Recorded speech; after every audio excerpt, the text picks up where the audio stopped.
This content is for educational purposes only, not a professional advice. What is credit?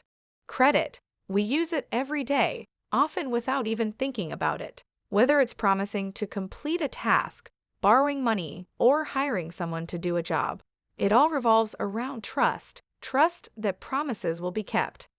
Credit isn't just about numbers or financial transactions. It's about the confidence others have in your ability to fulfill your promises. Think about it. When you rent a place, you promise to pay. When you're hired, you're trusted to do the work. And when you borrow money, you're expected to return it. At its core, credit is about reliability, how you've acted in the past, and how likely you are to do what you say in the future. So how do you build and maintain good credit, not just financially, but in all areas of life? First, only commit to what you know you can deliver. Overpromising can damage trust. Second, track your commitments.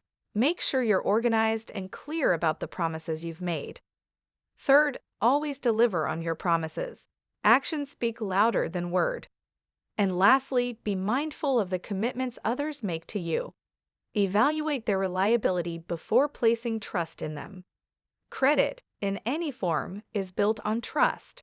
By managing your promises well, you not only maintain good credit, but also build lasting, trustworthy relationships. WeFi's mission is to help everybody achieve their financial goals. If you like this video and are looking for ways to improve your personal finances, download our smart app at www.wifiapp.com.